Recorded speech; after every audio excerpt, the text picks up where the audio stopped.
Welcome to Heat Checks and Hail Marys. This is Mike Cagley. Well, week seven's done. Illinois has played a crazy game against Purdue. It looks like a blowout, 27-3 in the third quarter.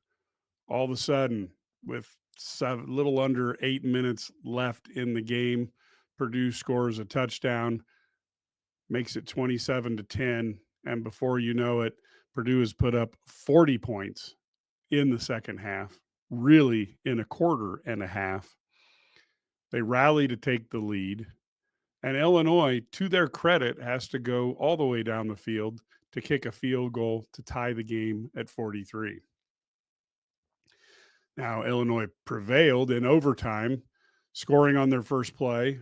Purdue then scores, and Ryan Walters, going on the road, was playing for the victory. So he went for it. Interesting. He chose a pass play. Ryan Brown, the backup quarterback, looked like he was confused. The blitz got through. Illinois wins 50-49. But that really stirred some emotions in the Illinois fan base to watch a game go from a seemingly easy blowout to a come from behind overtime victory when it really looked quite bleak that they were even going to have a chance to do that. Which leads me to Hail Mary number one. Fire Aaron Henry? Really?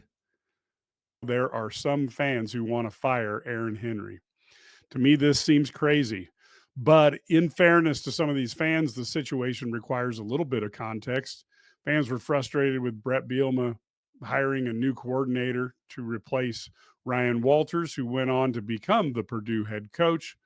Ryan left big shoes within a phenomenal year for the defense, leading the nation in scoring defense in 2022. Illinois went to a bowl game, finished 8-5. I think there were some fans who would have liked to have seen an experienced defensive coordinator come in. Brett Bielema doesn't necessarily need that, as his background is the defensive side of the ball.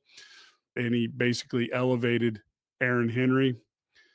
Now, these emotions were probably brought out when Illinois dropped from 8-5 to 5-7 in 2023, with the defense slipping off precipitously. And that was Aaron Henry's first year. Admittedly, he had things to learn, and he was going at it with a defense that was depleted by players going to the NFL, particularly in the defensive backfield. Coming into this game, of course, Purdue had struggled mightily on offense. Their only win was against FBS school Indiana State. They also came in starting Ryan Brown, their backup quarterback, because Hudson Card was in the concussion protocol. Now, Brown's more of a option run and throw quarterback versus Card being more of your typical passing quarterback. There wasn't time for the reps that you would try to train to get people to be able to react instead of think. And that became very evident in the game on Saturday. 40 points in the second half caused a lot of consternation and frustration in the fan base. And clearly, when Aaron Henry has been blamed for last year's struggles, a small but vocal group, now that you have a game like this, wants Henry fired. You really don't want to fire Aaron Henry. I don't think that would be anything that would be productive for the Illini program. First off, the Illini are 5-1. Now let that sink in, because this is only the fourth time since 1990 that Illinois has been 5-1 or better after 6 games. It's not hard to rattle off a list of the years that it happened because there's only 4. 2001, 2022, 2024, this year, were 5-1 starts. 2011 was a 6-0 start. So why would one willingly introduce chaos into a season that is going fairly well at this point? If you asked your average fan, will Illinois be 5-1 after 6 games? with Kansas on the schedule, with a Nebraska road game, with a Penn State road game, I don't think people would have said 5-1. I'm not certain a lot of people would have said 4-2. Personally, I had them at 3-3 after the first 6 games. I don't think you want to shake the boat right now. Another reason is Aaron Henry is a recruiting machine. He knows how to build trust with high school players. He also knows how to coach them up and get them better. I would hate to lose his presence in recruiting, and I'd hate to lose his presence in developing players. Right now, the Illini are paper thin at defensive line and linebacker. Do you want to add more positions that Illinois is paper thin at? Without his presence, would we lose defensive backs? Right now, the DBs are playing very well. I don't know that I would want to weaken it from a recruiting standpoint.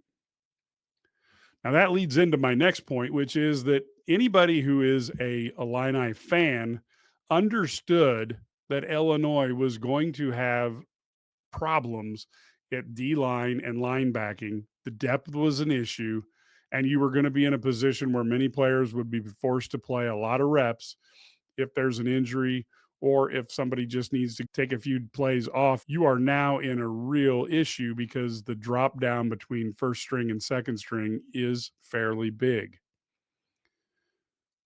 Yet somehow, with these issues that caused me to say the team was going to be 3-3 after the first 6 games, Henry's defense was a big part of beating 2 teams in the top 25 and keep the game close with a powerful Penn State team on the road.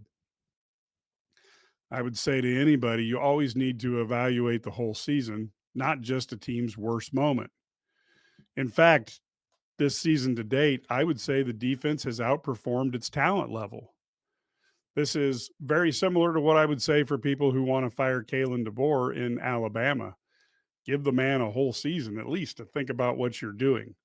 And I do think that this Illinois team on whole has played better than what their roster has indicated, and I wouldn't want to mess that up. The other part of this is Aaron Henry has done this while dealing with one of the toughest things in life. Having the death of a sibling, his sister, is something that in the real world, the corporate world, if you had a good manager, you would work with the employee to make sure that things got done. I think Brett Bielema has done that with Aaron. I would do that in managing a team myself. You want to work through the problem with them, understanding that there would be challenging days from a performance standpoint. In my world, you stand by the people who have earned it. Looking at Aaron Henry's resume with Brett Bielema, I'd say you work with him towards having a successful season as he goes through an issue as challenging as this. At the end of the year, you'll look at overall performance and determine what you want to do. But fans or even media members or people would be more surprised at the effective play of Illinois as a team, both offensively and defense, than they would be upset about Illinois' play. So, in my view, firing Aaron Henry is really effectively a total non-starter that makes absolutely no sense. If you really think that way, I would recommend taking a couple breaths and thinking about it again. This is the Run My Own Business dream. This is the colleges paid for dream. This is the retire early dream. This is Busey, where your dreams and possibilities become moments through trusted guidance and expertise, through lifelong relationships. Because we're here to help you achieve the life you've always envisioned. Hail Mary number 2, it could get worse before it gets better. Now, what do I mean by that? Well, they're coming off a tough performance. There's no doubt Purdue would have been a much different emotion had they continued with their 27-3 beatdown. Fans would be excited about the Michigan game next week. But coming off of a 40-point half, fans now are very nervous Michigan is coming to town with a team that cannot pass the ball effectively, but is more than capable and very willing to run the ball down their opponent's throats. Things aren't going to change. This isn't professional sports. The Illini will still be thin at defensive line and linebacker positions. Now they have a few more dings in the secondary, and guys who are playing well aren't going to have the option to take many plays off. This game could possibly be ugly for the Illini based on the amount of rushing yards they've been giving up recently. Michigan's new coach, Sharon Moore, is the same man who called 32 consecutive running plays against Penn State last season when the Wolverines beat the Nittany Lions on the way to a national title run. Folks, the Wolverines will run the ball until the Illini stop it. There are no distractions or apologies from their head coach. Paraphrase the Terminator. Listen and understand. That running coach is out there. He can't be bargained with. He can't be reasoned with. He doesn't feel pity, remorse, or fear. He just runs the ball. So, with apologies to Michael Bain, who played Kyle Reese, that's what Illinois is going to be going up against next week. He doesn't feel any type of pressure to throw the ball, just wants to win. And if they have to run 100 times to do it, I don't put it outside of the realm of possibility that Michigan will try to do so. The Illini may have to go full video game and play 8 men in a box and use man to man on the receivers to stop the Wolverine rushing game. If the Illini must sell out to that extent to stop the run, then they do leave themselves vulnerable to the deep pass. For those who play video games, you play a goal line defense to stop the run, and you feel really good until you give up 3 to 5 TDs through the air because you can't really play goal line defense the whole game. But Illinois may need to play and use some dangerous tactics in defending the Michigan run. Now, here's the X factor. When you look at Brett Bielema, you might as well nickname him the godfather of running the ball. Now he's going to have to figure out how to stop somebody with the same mindset that he has. But let's flip the situation here. If anybody is an expert on all the ways that teams can try to stop a lethal rushing attack, it's Brett Bielema. In his tenure as a head coach, he's probably seen more gimmick defenses to stop the run than just about anybody who's coaching right now. It's time for him to dip into that Rolodex of memories and find some run stopping gimmicks that annoyed him the most and see what is possible to put into the defensive playbooks to use against the Wolverine and annoy them. And after that game is over with the Wolverines, Illinois then travels to Oregon to face the Ducks, who just defeated Ohio State at Outson Stadium. I expect the Ducks to be coming off of a massive win over Purdue. And if the win is devastating enough, the Ducks may come into this game after ending Ryan Walters' tenure at Purdue. I only say this to warn Illini fans, is now it's time to pretend that Illinois is in the old SEC. The Illini play 2 really tough teams in a row. They've already beat 2 top 25 teams, and they've already lost to a top 10 team. It's time for Illini fans to wear your big boy pants. This could be 2 tough weekends in a row. Barring injury, the Illini team will still have 4 games to finish the season, and they'll probably be favored in all 4 of those. But in this new Big Ten, it's never easy. And the Illini are going to face 2 really tough teams in the next 2 weeks. And thanks to college expansion, the Big Ten is a lot like the SEC. It's a meat grinder, and you've got to get ready to turn around and play another tough team. You barely have time to celebrate your wins. You barely have time to get too worried about your losses, and you barely have time to lick your wounds. The best thing going for the Illini in the Michigan game is that Brett Bielema should have a good understanding of how to stop the run. And maybe he can find a way to do that with a team that's thin at defensive line and linebacker. Now, before we go on to the next thing, I did want to talk a little bit about what's going to happen this week.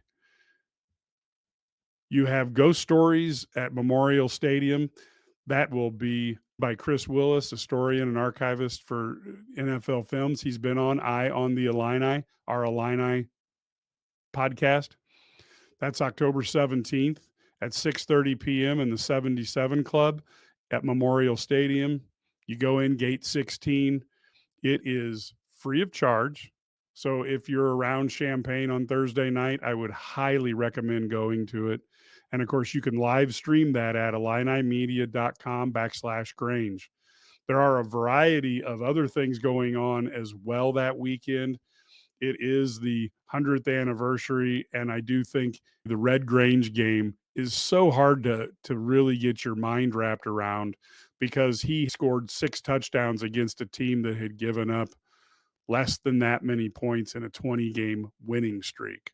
That's why he stands along Jack Dempsey and Babe Ruth as the legends of that era. An Illini football player. That's pretty cool. Red Grange wasn't just a football player, he was a legend. Discover the untold story of Illini great Red Grange in a new novel by Doug Vilhard called The Golden Age of Red. This captivating book takes you back to the 1920s when a humble young Illinois player transformed into the galloping ghost and electrified the nation. Get your copy of The Golden Age of Red by Doug Vilhard today. Available on Amazon and wherever books are sold. Now let's go on to Hail Mary number 3, the Big Ten team tiers. Now the picture is starting to come into focus. As I look at what's going on in the Big Ten right now, you're starting to see the tiers really define themselves. You have Oregon and Ohio State at the top. And that is tier 1. I have moved Penn State up there with Oregon and Ohio State. I don't think either or Oregon or Ohio State should fall based on the game we saw. It was a one-score game. Ohio State was within range of winning it. A mental mistake by their quarterback didn't allow them to kick a field goal to see how that would work. But I do expect these teams to play 3 times. If you had me put my money on it right now, I would bet that Ohio State plays Oregon in the conference championship game. And through the machinations of the CFP, I would not be surprised to see them play a 3rd time. That will be almost like going to the NFL where a team can play 3 times in one season, and it would be totally unique. And for the Big Ten, it would be pretty cool to see that type of rivalry happen. I elevated Penn State up to that same level.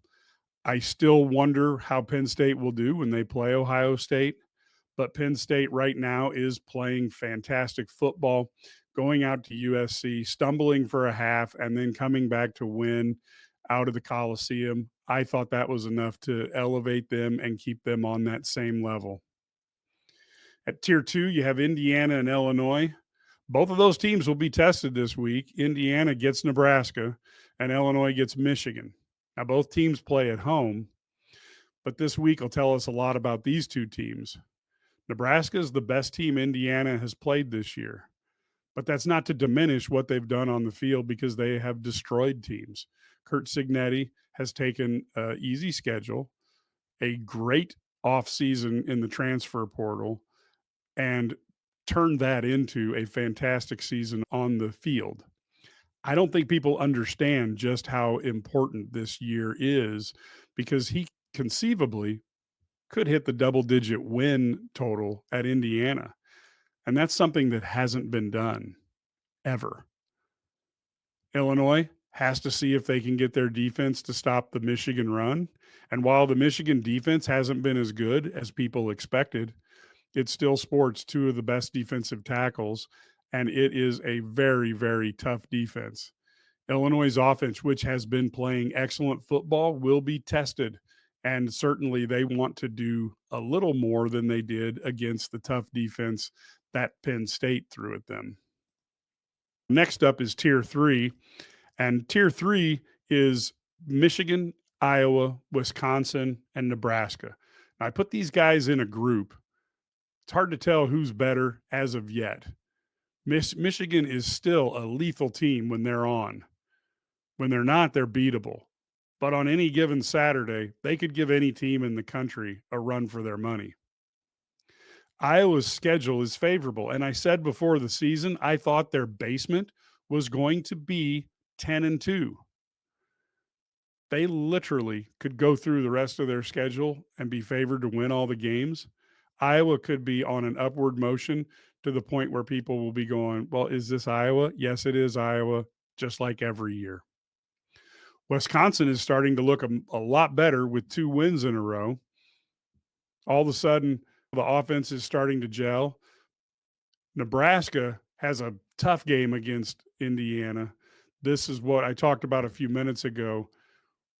Matt Rule is looking to find a way to have his Nebraska Cornhuskers break through this season. A signature win over Indiana would be fantastic and just exactly what the doctor ordered for a football program that probably has the biggest base of fans who are so excited to jump on the bandwagon. That game will probably be a fantastic game to watch and may surprise people in the ratings on television as well. Of this group, Michigan, Iowa, Wisconsin, and Nebraska, over the next few weeks, we will see who will prove their worth. Tier 4, that is Minnesota, Rutgers, and USC. Now, Minnesota's on a 2-game roll thanks to the Pac-10, courtesy specifically of USC and UCLA. And now they have to go face Maryland, who has their back against the wall trying to avoid a disaster of a season. Meanwhile, Rutgers' offense right now is a dumpster fire, and they have to get back on track. It's perfect time to see UCLA on the other side of the football field. Now, USC, on the other hand, has a lot more talent than what they've shown, but they need to start showing it with 2 disappointing losses in a row. I'm not certain on Lincoln Riley. I know I'm ahead of the curve. Most people say he will be just fine, but he's got to start figuring out how do you get consistent play out of your team, and how do you call a game that helps your team along on days when they're not executing well. Tier 5, Michigan State, Northwestern, and Washington. Michigan State's in a bad place right now. They have to travel to Iowa, which is one of the toughest places to play in the Big Ten, and then play 3 teams that are currently ranked in a row. That is a tough road to hoe, although Jonathan Smith has done wonders with this team so far. The season is going to get a lot tougher for Michigan State, and they could be in danger of dropping down.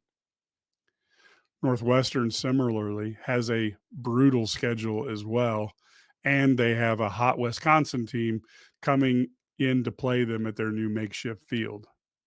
Washington has a bye week, and then they get their turn to see how good Indiana is.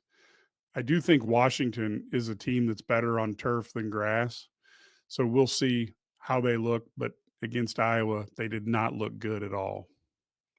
Finally, we have Tier 6, UCLA, Purdue, and Maryland. UCLA is on a 5-game losing skid and playing at Rutgers in an 11 a.m. game. There's one of your negatives for conference realignment. I just don't think it's fair to fly a team from the West Coast, have them play an 11 a.m. game when their body clock, it's about 8 in the morning.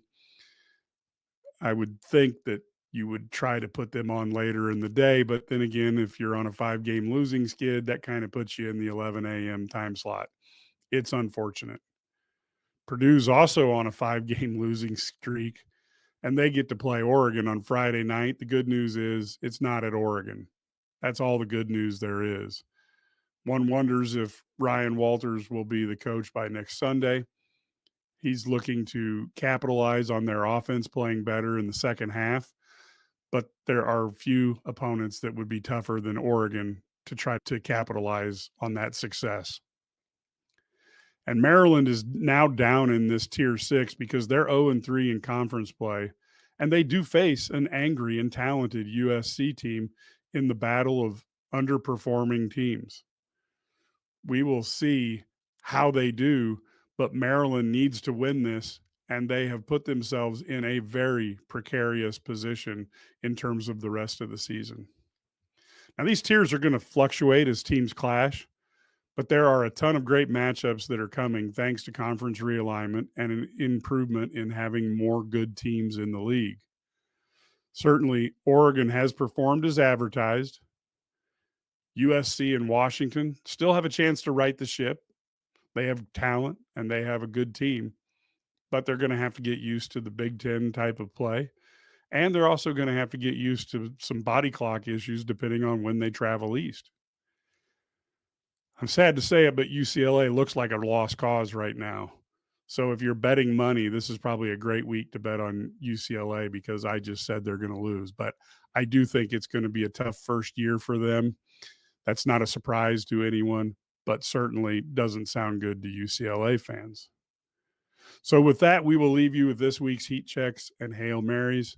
Thank you so much for listening. Until next week, keep moving forward.